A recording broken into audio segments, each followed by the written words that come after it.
Mayra, primeiramente, muito obrigada que você aceitou o convite. Imagina, irmão. Me sinto muito honrada de poder tratar esse assunto consigo.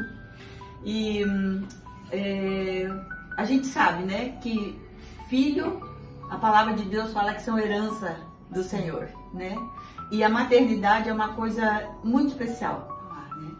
E você como educadora, tanto você como seu irmão foi, eu queria que você contasse um pouquinho dessa experiência de educadora de filhos que, vamos dizer, pais estão mais presentes ou pais estão mais ausentes. Me conta um pouquinho dessa experiência. Sim, para começar, para você ver a importância do exemplo, né? Como exemplo arrasta, a minha mãe é professora, né? As minhas tias são professoras. E a minha mãe nunca quis que eu fosse professora, mas eu não consegui não ser. Por quê? Porque eu via o prazer que ela tinha dando aula. Sempre, a minha casa sempre cheia de alunos, porque ela dava aula na escola, mas ela sempre tinha os reforços, né, em casa. E eu via assim quantos alunos tinham prazer em aprender com ela. E aquilo ali, eu pensava, meu Deus, deve ser legal ser professor, né? Então, e o meu irmão também, ela queria que a gente fizesse outras coisas, a gente realmente entrou em outros cursos de faculdade, mas no fim das contas, os dois viraram professor. Que tal? Eu tive uma professora na 5ª série, lá no Rio de Janeiro. Gente, eu lembro dela ensinando tudo, paroxítona, proparoxítona, quando coloca a travessão para começar, e vírgula, ponto e vírgula, eu lembro tudo. Hoje em dia você vê as mensagens no celular, não tem, você não sabe se está perguntando, se está filmando, se está zoando, não tem vírgula, não tem nada. Nem quando é spam, não coloca mais ponto de exclamação. Bem impressionante. Um professor faz muita diferença na vida de uma criança, né? Mas o professor, ele vai até um ponto, né? Realmente os pais que, né, a educação ela tem que vir de casa, né? O professor. Você tem alguma experiência assim de alguma criança que você conquistou, que ela entrou assim, tipo, dando choque pra tudo que é lado e depois era um imã? Tem várias, né? Tanto na escola quanto na igreja. Vou te contar da igreja. Tá. Ele entrou, ele me media, assim, de cima a baixo. E ele, nossa, eu perguntava as coisas pra ele, ele não me respondia, ele me ignorava, às vezes ele virava a cara, às vezes ele fazia, tipo assim, né? Eu fazia o olho assim, sabe? Saco, né? Que eu tô nesse lugar. E eu decidi que eu ia amar o Levi no matter what, não importava o que ele fizesse, que ele falasse pra mim. E às vezes ele até juntava assim, os outros meninos pra conversar, pra tipo, não prestar atenção em mim. Passou assim alguns meses, ele não tinha baixado a guarda ainda, e eu fui viajar, passei um mês fora. Olha. E aí o Levi achou que eu tinha saído por culpa dele. Coitadinho! E isso eu sabendo depois, né, pela mãe dele. E aí, quando ele voltou, eu lembro que, quando eu voltei, eu lembro que era um domingo de manhã. E ele me viu assim, ele veio e me abraçou, Tia Mayra. Ele nunca tinha me abraçado, nunca tinha. Me abraçou e me beijou. Tia Mayra, desculpa, Tia Mayra, desculpa. Eu falei, desculpa por quê, Levi? Eu tava com saudade de você. Eu fui passar férias e voltei. Aí ele entendeu que era férias essa hora mesmo. Ele se sentiu culpado. E dali pra frente, ele me ajudava, virou meu ajudante. Que lindo. Que lindo. O irmão também teve algumas experiências, né, bem legais, né? O teu irmão tinha uma especialidade, né? Matemática. Eu sou professora de inglês e ele é professor de matemática. Ah, ok. Os alunos chamam ele de meu malvado preferido, né? Porque ele era aquele brutão, grossão, aquele voz bem forte, assim, sabe? Mas os alunos não largavam ele. Porque ele era aquele professor firme. A minha mãe também era assim e eu também sempre fui assim. Professor firme que não permitia, assim, a gracinha se espalhar muito, mas era aquele professor que percebia se o aluno não estava bem. Ah, ok. Que ia perguntar que se os alunos estavam empolvorosos por alguma situação que ele sabia que talvez eles não foram ouvidos pela coordenação de instituição, ele ia ouvir, né? Legal. E pra mim, essa era a maior experiência do meu irmão. Meu irmão faleceu, vai fazer 2 anos agora, 1º de janeiro. Foram alunos que se converteram no dia do velório dele. Ai, meu chapéu, me conta aí. E assim, eu não estava, porque eu fui pro Maranhão e não consegui voo pra voltar.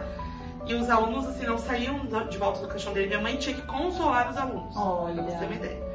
E 1 ano depois, na formatura desses alunos, porque eles estavam indo pro terceirão, que eram os alunos mais apegados, ele era sempre o regente deles, era uma turma que ele acompanhou durante anos. Olha só. eles fizeram uma homenagem, então eles me chamaram minha mãe e minha cunhada, e eles deram um discurso no final. E eles falaram assim: o professor Dante morreu para que eu tivesse vida eterna.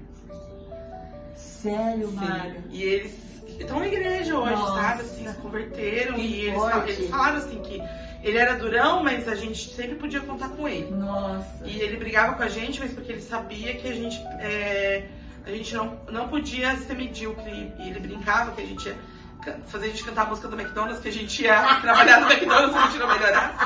Mas porque ele sabia que ele podia tirar mais de nós, né? Então ele estava sempre presente com os alunos. Ele cozinhava para os alunos, sabe? Sério? Nossa.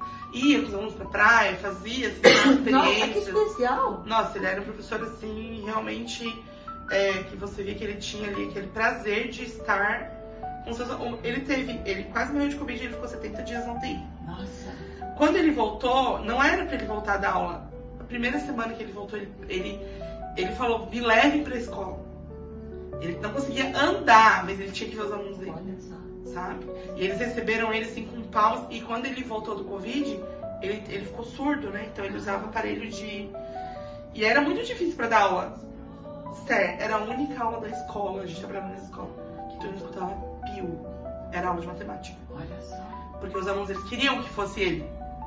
Mas pra ser ele, eles tinham que ficar em silêncio, porque ele tinha que... Ele não podia ter aquela barulheira, porque senão ele não ia conseguir. Sim, por causa do aparelho. Sim.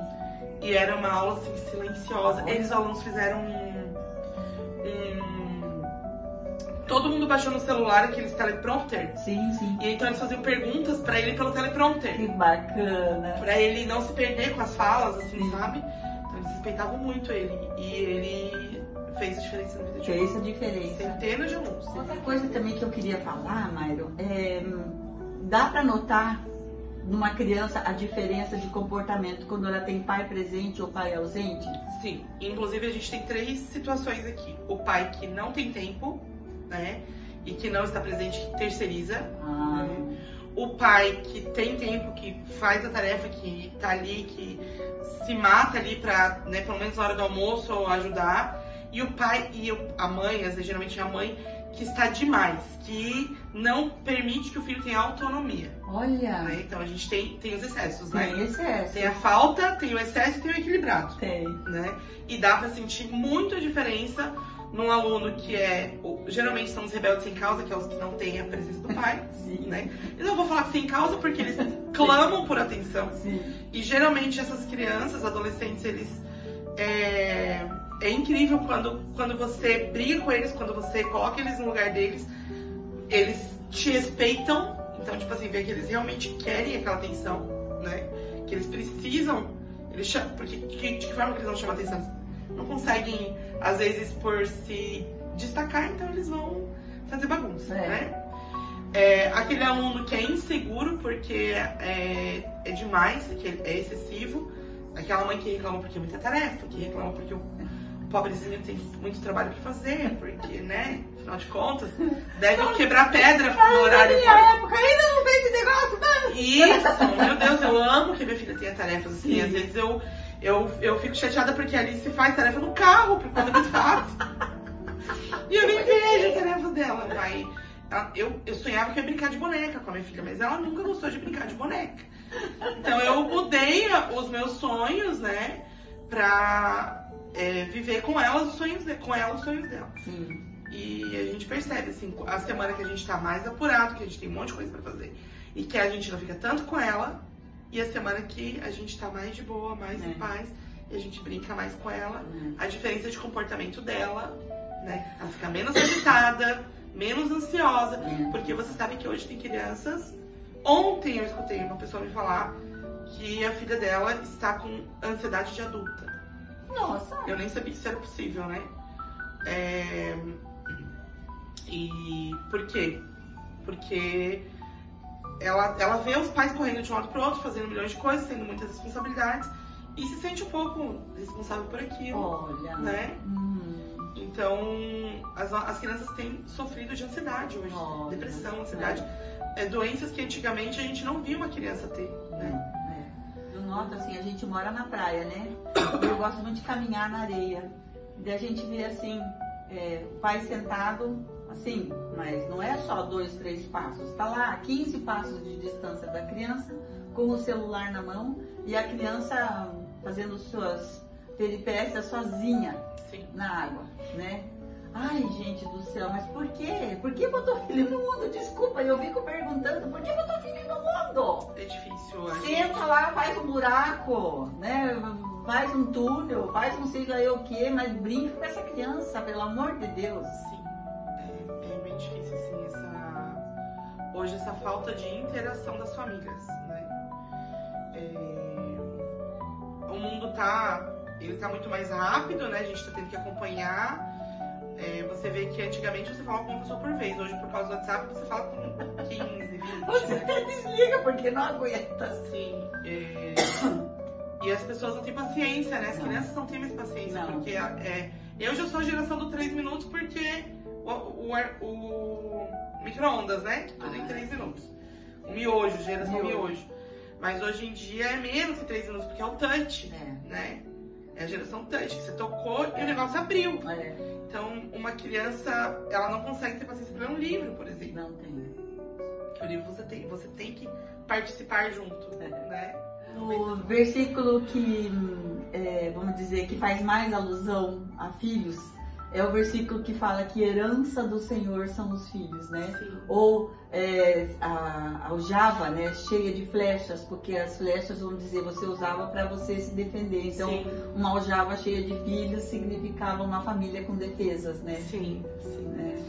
É. Eu gosto muito também do Ensine a criança. Ensine a criança no caminho que deve andar.